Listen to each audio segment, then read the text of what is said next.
Hello and welcome to Popular Antiquarian, the podcast about a middle-aged man trawling through the weird and forgotten corners of pop culture. That middle-aged man is me, Hieronymus J. Doom, and this episode forms part of a new ongoing series where I will attempt to watch as many films made by the wordlessly cynical production company The Asylum as my own sanity can stand. The idea is that each of these episodes is short and digestible and hopefully evolves into the ultimate guide to the best and worst of the Asylum's legendarily large back catalogue. The Asylum, for those who haven't wasted their life as I have, is a film production company notorious for mockbusters, low-budget indie films that could be mistaken for much bigger and more successful movies in a video shop by confused nans or the terminally stoned. They are widely seen as a scourge on the entertainment industry, cynically churning out absolute tat which rips off proper movies in order to profit off other people's hard work. I think the real story is a bit more complicated than that. Hollywood only cares about one thing: money. Major studios are obsessed with the idea of finding the perfect formula for making hit movies, and when they think they've found something, they will run it into the ground. There has never been a time when this hasn't been true. Chasing trends is what every single movie studio does, because ultimately their overriding concern is to make as much money as possible in the least risky fashion possible. Late-stage capitalism being what it is, for the last 10 years that has paradoxically meant that Disney's least risky strategy was to spend $200 million a movie churning out the same superhero nonsense over and over again. I don't think The Asylum is any more cynical than Disney or Warner Brothers. They've found a formula for success and they're running it into the ground. Nor do I think that a movie is inherently better because north of $100 million went into producing it. I've sat through multiple Michael Bay movies and generally hated every second. Although I will admit The Rock isn't that bad. I watched at least one Zack Snyder superhero movie, and that was like being marinated in the world's most dour stupidity. The idea that Hollywood cares about movies as art is a pernicious myth. Art is a byproduct of Hollywood in the same way that penicillin is a byproduct of a certain type of mould infestation, and I think we should start looking at Hollywood in the same way.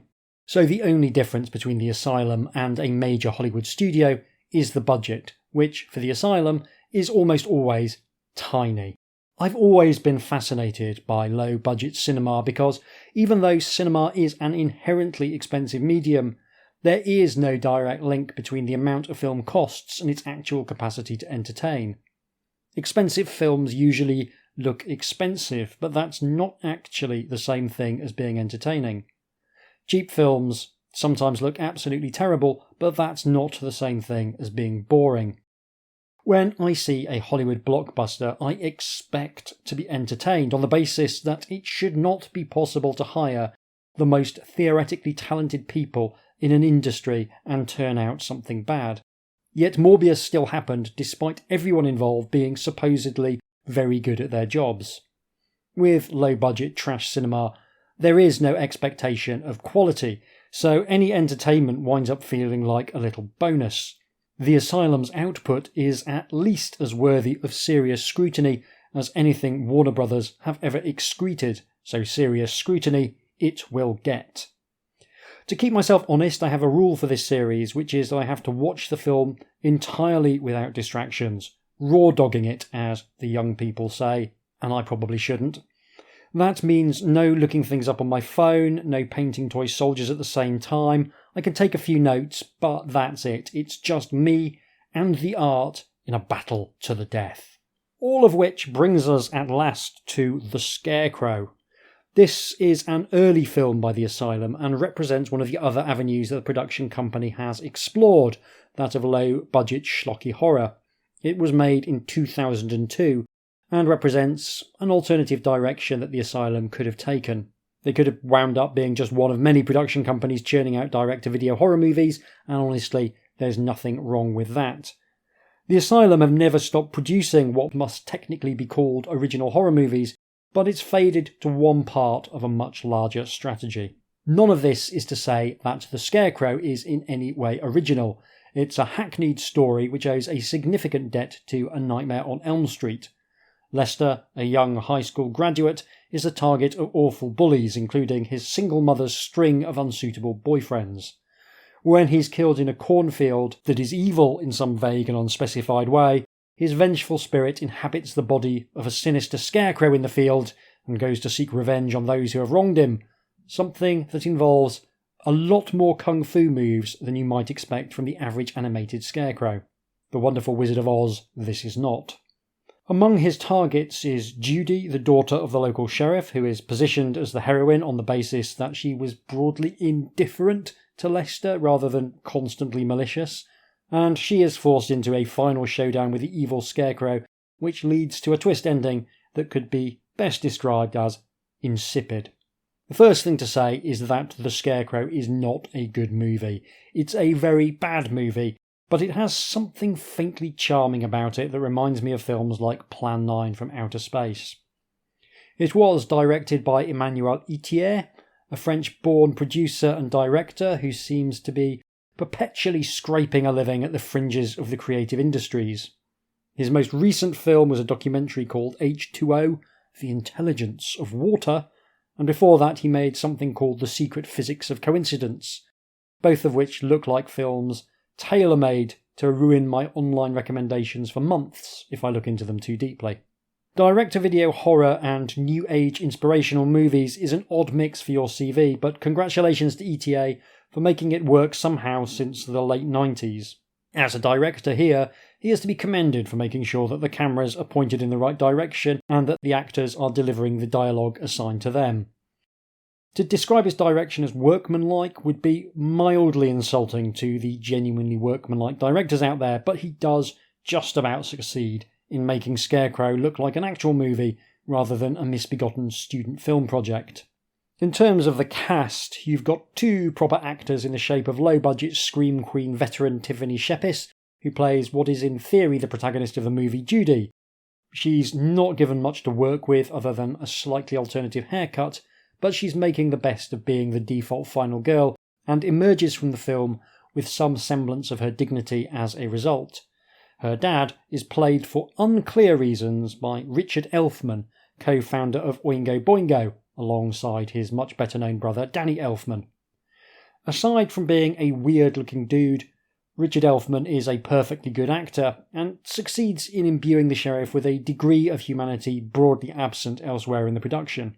These are also, not entirely coincidentally, the only two actors who actually have their own Wikipedia pages. Most of the rest of the cast are complete unknowns, and the majority of them have only a bare handful of film credits.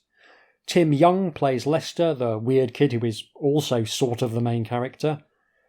One of the many problems with the writing of this film is that it's not sure who the main character is, but Lester is certainly on screen a lot until he gets turned into the Scarecrow. He's bad, but he's trying his best. Troubled Teen is a classic role in cinema, but it's very easy for it to tip over into self-parody, which is exactly what happens here. He's giving us the works, the twitches, the rounded shoulders, the 1,000-yard stare.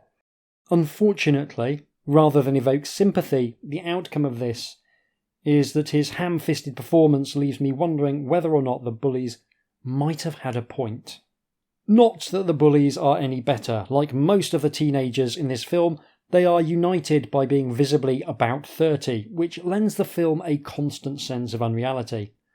They also have dialogue that strongly suggests the screenwriters, which include director Emmanuel Itier, haven't ever met an actual young person.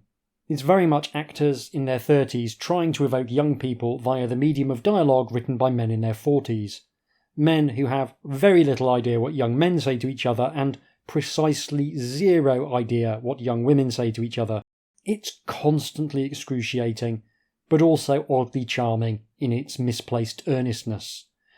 It misses the mark so reliably that it adds another layer of unreality to proceedings. Bonus that Emmanuel Itier's wife is in it, delivering one of the weaker performances of the film. I said earlier that Lester gets offed in a field by his alcoholic mother's alcoholic boyfriend. I didn't say that he is played for reasons that are extremely unclear by Richard Elfman in a terrible wig and modelling a stick-on moustache that is somehow even worse. And this is a committed performance. He's really swinging for the bleachers, and it makes a bizarre contrast with the relatively staid turn he delivers as the sheriff. There's a real trauma vibe to these sequences, which makes them quite fun but extremely goofy. The same can be said about Sonia Ecker's performance as the schoolteacher Mrs. Melton. She hates children. We know this because every line of dialogue that isn't her directly belittling Lester is her explaining how much she hates children. I don't know why I find it delightful when minor characters just bellow their motivation the entire time they're on screen, but I definitely do. It's very much a game of two halves, and once Lester's usefully dead, he can come back to life as a Scarecrow and get some revenge with his supernatural ninja skills. After the indescribably awkward scenes of grown-ups pretending to be high school grads, this is something of a relief because we are now safely in slasher territory, which is hard even for the terminally incompetent to screw up. Essentially, all you have to do is reintroduce the victims and then have them get murdered one by one, and occasionally cut to the handful of vaguely likeable characters wondering who can be behind the rash of implausible murders before getting straight on to the final showdown. This is what the film does, and it does it in a manner I would describe as just about acceptable. What is striking about the second half is just how much of a personality transplant Lester has had thanks to his Scarecrow murder. Gone is the awkward teen, and in his place we get a gravelly voiced bargain basement Freddy Krueger, who is also a ninja for some reason. I know the reason, to be fair. It's that they hired a stuntman who could do backflips and roundhouse kicks, and they wanted to get their money's worth.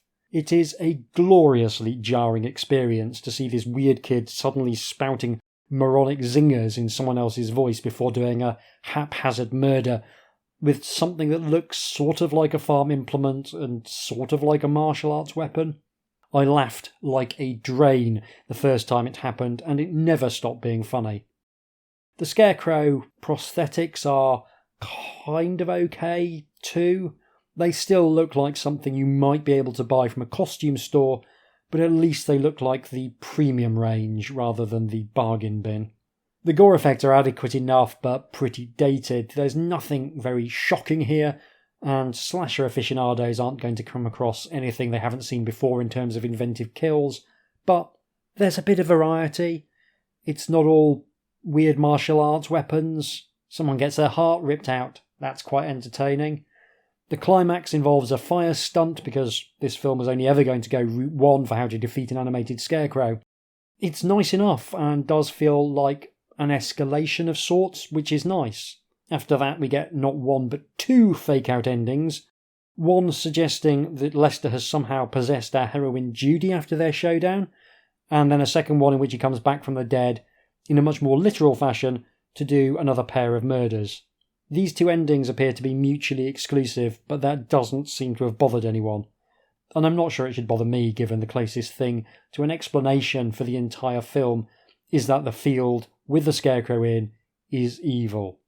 Not in any particular way, just evil. One area that has dated very badly is the music. The early 2000s were not a golden age for horror movie soundtracks. It was obligatory to load them up with horrible nu metal and alternative rock, which sounded awful at the time and now somehow sounds even worse. Being made for almost nothing, Scarecrow can't afford real nu metal or real alternative rock, so instead we get a kind of supermarket own brand pastiche of the sound, which honestly made me throw up in my mouth a little. It's a sobering reminder that it's technically possible to do music worse than either Limp Bizkit or Kid Rock. It's not easy, but it is possible. So bad it's good is a label that gets thrown around a lot, but I think it's actually quite rare. For a film to be entertainingly bad, it usually has to do a few things right, because once you get absolutely everything wrong, the results are unwatchably tedious. The Scarecrow is actually doing some things quite well. It moves along at a decent clip, especially once the titular Scarecrow actually shows up. The performances are extremely one-dimensional, but at least people are emoting and not just reading the lines in a flat monotone. The script perfectly captures how human beings do not talk, but it does at least convey all the requisite information to follow the action and understand the roles and the motivations of the different characters. It looks like a proper film in that the shots all edit together to form a cohesive narrative that's lit well enough that you can tell what's going on. It's dumb, it's very dumb, but it isn't confusing. It's campy and deeply ham-fisted, but it's consistently at least somewhat enjoyable, which makes this an intriguing start on our journey through the output of the Asylum. It would be followed by 2 sequels, and I'm sure we'll get to those, because there's literally no minimum for what constitutes brand recognition in the horror genre. We'll get to them. But that is all for this episode. Next time we venture into the Asylum, we are going to take a look at one of their first mockbusters, which was arguably their most successful commercial venture, and that is their version of H.G. Wells' seminal novel, War of the Worlds. I hope you will join me for that. In the meantime, you can get in touch with me by emailing hjdoomretrofun, all one word, at gmail.com, or by following me on Blue Sky at hjdoom. If you want to encourage me to continue talking about weird cultural artifacts on the internet, you can do that by supporting me financially over at patreon.com/hjdoom. I will navigate any podcast behind a paywall, but I do write gamebooks when I'm not doing this, and backers at any level get access to my back catalogue of gamebooks and RPG stuff by way of a thank you. Thanks very much for listening, take care, and I'll see you soon.